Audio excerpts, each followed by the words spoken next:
Hello dear friends, तो मैं हूं आरती। संस्कृति आईएएस यूट्यूब चैनल पे आप सभी का स्वागत है। मैं हाजिर हूं एक नए विषय को लेकर के। कैसा हो मैं अगर आपको बताऊं कि एक ऐसी जनजाति है दुनिया में जो धरती पर रहते ही नहीं है। अब धरती पर नहीं रहती इसका मतलब ये नहीं निकालना है कि वो स्पेस पे रहती है, किसी दूसरे ग्रह पर रहती है। इसका मतलब ये है कि वो जमीन पर नहीं रहती, वो समुद्र में ही रहती है और पूरा जीवन यापन वहीं पर कर देती है।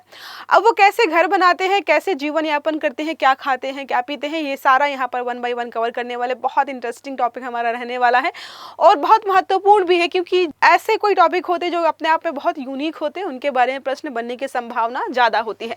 इस जनजाति या कह सकते हैं जाति का नाम है बजाऊ। बजाऊ नाम है, ठीक है। आपको कुछ इस प्रकार का ये देखने को मिलेगा।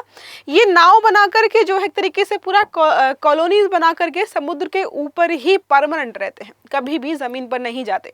अब खान पान की बात करें तो ये मछली वगैरह ही खाते हैं। अब कहाँ चर्चा में क्यों है, तो इंडोनेशिया, मलेशिया और फिलीपींस के तटीय इलाकों में यह जनजाति जो रहती है, इनको हम जो है सी नोमाइड्स के नाम से जानते हैं। हाल में जो है वैज्ञानिकों ने यहाँ पर चर्चा इसके बारे में इसलिए की है, जैसे अगर आपको 2 मिनट पानी में डुबा दिया जाए तो संभावना है कि आपका जो है जीवन खत्म हो जाएगा। लेकिन ये जो जनजाति है ये जो है 15 से 13 मिनट, इवन कई लोग ऐसे हैं इस जनजाति में जो 20 मिनट तक पानी के अंदर रह सकते हैं, क्योंकि एक जीन होता है जिसका नाम है PDE 10A। ये जो है परिवर्तित हो चुका है, या कह सकते हैं इतना इसमें अनुकूलन हो गया है जिसकी वजह से ये जनजाति जो है काफी लंबे समय तक पानी के अंदर रह सकती है और डूबती भी नहीं है, ना ही ये लोग मरते हैं। अब समुद्र में नाव बनाकर रहते हैं। अब इनकी नावें भी जो है बहुत इंपॉर्टेंट है, जिस लकड़ी से बनाई जाती है उसका भी यहाँ पर बहुत महत्व है। तो हर चीज बहुत ज्यादा जरूरी है। अब उत्पत्ति और भौगोलिक स्थिति के बारे में बात करें, हमने देखा कहाँ पर रहती है, तो दक्षिण पूर्व एशिया का जो इलाका है वहां पर आपको देखने को मिल जाएगी। इंडोनेशिया है, मलेशिया है, फिलीपींस के तटीय क्षेत्रों में आप इनको देख सकते हैं। स्थानीय रूप से इन्हें जो है ओरांग लाउट या जो है समुद्र के लोग कहा जाता है। तो वहां पर इनको लोग जो है ओरांग लाउट या समुद्र के लोग जो है समुद्र के लोग के नाम से जानते हैं। अब बात करते हैं जीवन शैली के बारे में कि कैसे रहते हैं, क्या खाते हैं। तो लेपा लेपा नामक एक लकड़ी होती है जिसको इस्तेमाल करके ये घर या नाव जो है जो भी है वो बनाते हैं। अब ये लेपा लेपा लकड़ी जो है बहुत मजबूत होती है, हल्की होती है। एक बार आप इससे कोई सामान बना ले तो जो है सालों साल तक चलता है। और अगर हम बात करते हैं तो जो रेड लिस्ट जारी होती है उसमें रखा गया है इसको एक तरीके से वल्नरेबल कैटेगरीज में है, क्योंकि इसका बहुत ज्यादा गैर कानूनी तरीके से निर्यात किया गया था। स्थानीय लोग जो है घर नहीं बनाते हैं, एक द्वीप से दूसरे द्वीप तक जो है नावों के माध्यम से ही ये ट्रैवल करते हैं। उनका पूरा जीवन इसी तरीके से बीत जाता है। मछली पकड़ते हैं, गोताखोरी करते हैं और समुद्री व्यापार सब जो है, मतलब इनका पूरा जीवन समुद्र पर ही निर्भर है। तो खान पान में भी लिमिटेशंस हैं कि जो है समुद्री जो जीव वगैरह होते हैं, मछलियां वगैरह, उन्हीं को ये खाते हैं। अब बात करते हैं गोताखोरी क्षमता के बारे में। तो हमने जीन के बारे में पढ़ लिया है, वो इतना मजबूत हो गया है जिसकी वजह से ये 20 से 30 मीटर गहराई तक जा करके 15 से 20 मिनट या 13 से 12 या 15 मिनट तक जो है मैक्सिमम अपनी सांस को रोक सकते हैं। इनके पास जो है फेफड़े और प्लीहा की असामान्य रूप से बड़ी क्षमता होती है, मतलब जो है हमारे और आपके जैसे नहीं है। इनके बॉडी में थोड़ा सा स्ट्रक्चरल आपको चेंज दिखाई देता है। ये क्षमता पीढ़ी दर पीढ़ी जो है अनुकूलन के रूप में विकसित हुई है। अब आपके मन में आ रहा होगा बड़े लोग तो सांस होल्ड करते होंगे, बच्चों का क्या?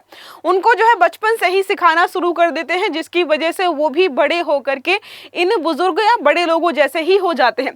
प्रशिक्षण के तो बचपन से ही बच्चों को तैराकी और गोताखोरी सिखाई जाती है।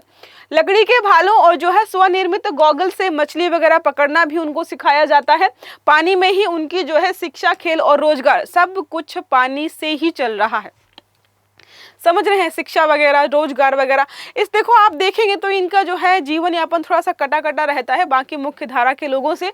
अब शारीरिक अनुकूलन हमने देख लिया है। बजाऊ लोगों में जो है ये जीन होता है, विशेष यहाँ पर बदलाव पाया गया है, जिसकी वजह से क्या होता है, ऑक्सीजन संरक्षण और रक्त में ऑक्सीजन भंडार की क्षमता बढ़ जाती है। इंसान जब मर जाता है, जब उसकी बॉडी में ऑक्सीजन नहीं बचता है, तो पानी के अंदर जो है आप 2 मिनट तक रहते हो, सारे बॉडी का ऑक्सीजन जब खत्म हो जाता है तो आपको जो है घुटन महसूस होती है। आप जो है बाहर आने का प्रयास करते हैं, उसके बावजूद भी कुछ समय तक इंसान जिंदा रहता है पानी के अंदर भी।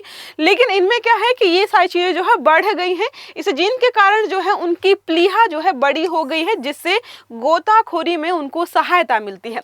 अब सामाजिक संरचना के बारे में बात करें कि कौन कौन घर पे होता है, है, निर्णय कौन लेता है, पितृसत्तात्मक है कि जो है माता को ज़्यादा अधिकार होता है। तो इनकी सामाजिक इकाई परिवार आधारित नौका समूह, ठीक है, होती है। समुदाय में पारंपरिक नेता या पांगलिमा जो होते हैं, जिनको ये लोग पांगलिमा कहते हैं, वही सारे निर्णय लेते हैं। धर्म मिश्रित है, इस्लाम धर्म से संबंधित कुछ चीजें आपको दिखाई देंगी, अन्य परंपराएं भी हैं जो समुद्री विश्वास के साथ आपको यहाँ पर देखने को मिल जाएंगी। पर्यावरणीय निर्भरता हमने देख ही ली है कि बजाऊ लोग जो है समुद्री पारिस्थितिकी के साथ गहरे रूप से जुड़े हुए हैं, क्योंकि सब कुछ उनका उसी से चल रहा है, खाना पीना, रहना, रोजगार, सब कुछ। ये सतत मछली पकड़ते हैं, तकनीकी अपनाते हैं, जिससे जो है पारिस्थितिकी संतुलन यहाँ पर बना रहता है। उतना ही जो है मछली पकड़ते हैं जितने की इनकी ज़रूरत है। हमारे तरीके नहीं कि पूरी जो है एक जगह से पूरी मछली प्रजाति ही गायब कर दे, क्योंकि इनको जो है वहीं रहना है, जीवन यापन करना है, आगे बच्चों के लिए भी रिसोर्सेज छोड़ने हैं, तो आराम से इस्तेमाल करते हैं। अब आधुनिकता की चुनौती, अब हम देखते रहते हैं कि कई प्रकार की जनजातियां हैं जिनके फोटोज वीडियोस लोग जो है ड्रोन्स के माध्यम से या अलग अलग तकनीकी के माध्यम से वायरल कर देते हैं। मतलब एक तरीके से उनको चुपचाप रहने की जो मतलब ज़रूरत है उसको भी हम डिस्टर्ब करें। बहुत सारे रिपोर्टर्स वगैरह, आपने व्लॉगर्स और यूट्यूब चैनल वाले देखे होंगे कि जाकर के जो है इंटरेक्ट करने का प्रयास करते हैं अलग अलग जनजातियों से, जो कि बहुत अलग रहती है। अपने आप में गलत होता है, क्योंकि जिन बीमारियों के प्रति हमने प्रतिरोधक क्षमता जो है उत्पन्न कर ली है अपनी बॉडी में, वो नहीं होते हैं। इसलिए जो है गाइडलाइन जारी की जाती है कि आपको इस प्रकार की जनजातियों से दूर रहना है, जो कि हजारों करोड़ों सालों से मुख्य धारा से अलग रहती है। तो तटीय शहरीकरण हो गया, सरकारी नियमों और जो है मछली संसाधनों की कमी के कारण जो है इनकी जीवन शैली यहाँ पर थोड़ी खराब हो रही है, खतरे में है। बहुत से बजाऊ अब स्थायी भूमि पर जो है रहने को मजबूर हो गए हैं। हम लगातार देख रहे हैं कि निर्यात करने का प्रयास करते हैं मछली वगैरह पकड़ के, तो इनका जो है भोजन सब कुछ वही है। तो बहुत सारी चीजें यहाँ पर ऐसी हुई हैं जिसकी वजह से अब ये जमीन पर रहने के लिए मजबूर हो गए हैं।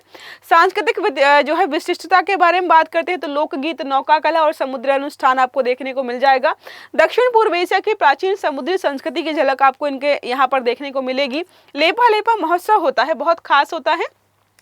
यहाँ पर जो है इनकी जो नाव होती है कुछ इस प्रकार से सजाई जाती हैं और इन्हीं को जो है वहां पर प्रदर्शित किया जाता है। ठीक है, अब एक प्रश्न हमारा इसी आर्टिकल से संबंधित है कि बजाऊ जनजाति को सी नोमाड्स के या नोमाड्स क्यों कहा जाता है। विकल्प हमारे हैं क्योंकि समुद्री डाकू थे, दूसरा है क्योंकि इनका जीवन पूरी तरीके से समुद्र पर आधारित है और ये नावों में रहते हैं, तीसरा है क्योंकि ये समुद्री व्यापार करते हैं, चौथा और आखिरी विकल्प है क्योंकि ये जल में खेती करते हैं। सही आंसर देना है आपको कमेंट बॉक्स में। आई होप ये आर्टिकल आपको समझ में आया होगा, इंटरेस्टिंग लगा हो तो वीडियो को लाइक जरूर करना है, चैनल को सब्सक्राइब करना है ताकि जितने भी इस प्रकार के वीडियो हैं वो सारे आपको समय पर मिलते रहें। तो अच्छे से पढ़िएगा। Have a good day, thank you.